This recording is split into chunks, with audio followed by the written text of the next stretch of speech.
Marami pong nagtatanong bakit itong si Christian Stan Hardinger ay hindi kinukuha dito sa ating Gilas Pilipinas lineup. Totoo nagretiro na siya pero hindi na ba pwedeng pakiusapan man lang itong si Coach Tim Cone, itong si Stan Hardinger, total player niya para maglaro lalo na ngayon at kulang talaga tayo sa mga big men. Well, sinabi ni Coach Tim Cone doon sa press conference kung saan inanunsyo yung mga kapalit nitong si Tautua, Perkins, Abueva at Romeo na kinausap nga niya ito si Christian Stan Hardinger multiple times daw para sumama dito sa Asian Games. Pero tumanggi raw ito si Stan Hardinger na sumama dahil wala raw siya sa kondisyon.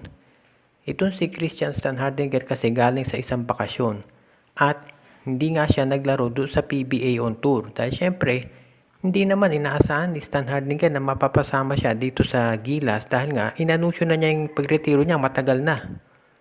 At hindi naman inaasahan ng karamihan na kasabay nung pag-alis ni Stan Hardinger, may injured naman ng sabay.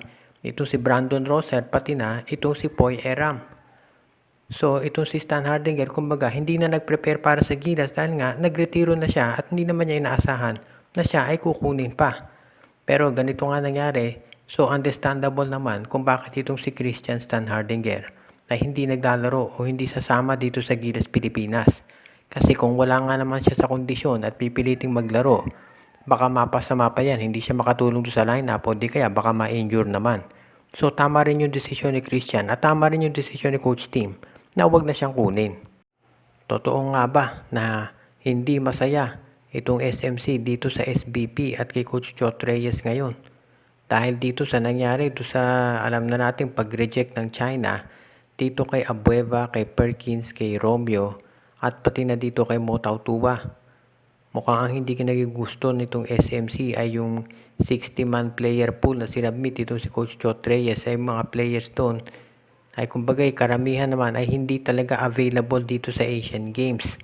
At ngayon, itong kumbaga si Coach Tim Cone ang napahamak. Maski si Kinito Henson, napansin yan doon sa nasa Twitter account niya na mukhang hindi raw maganda talaga yung 60-man lineup na sinabmit ni Coach Chot. Karamihan doon sa mga players na yun talagang hindi magiging available sa Asian Games. Kumbaga parang hindi napag-isipang mabuti. At ngayon dahil nag-resign si Coach Chot Reyes, ito si Coach Tim Cone, ang kumbaga ay mapapahamak. Kaya ngayon ang sitwasyon, 5 days lang bago mag-umpisa yung Asian Games, ay itong si Coach Tim Cone ngayon palang bubuo ng kanyang koponan. At ngayon pa lang magkakaroon ng tsansa itong sila Lassiter, Tolentino, si Alas at yung iba pa nilang kinuhang players na mag-practice dito sa Gilas, Pilipinas.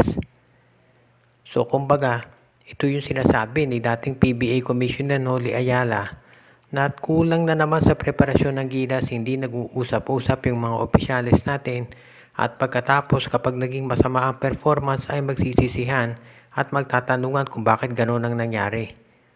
Ano kaya ang nagiging reaksyon ng ibang bansa kapag nakikita yung national team natin na ngayon pa lamang magpe-prepare ng kanilang lineup? So ito ngayon ang sitwasyon. Ganun pa man sinabi ni Team Manager at Francis Chua na gagawin nila ang lahat para maging competitive dito sa Asian Games. Kahit sabihin natin na heavy underdog sila dahil kulang nga sa practice. So tignan na lang natin ang magiging performance ng Gilas ngayon.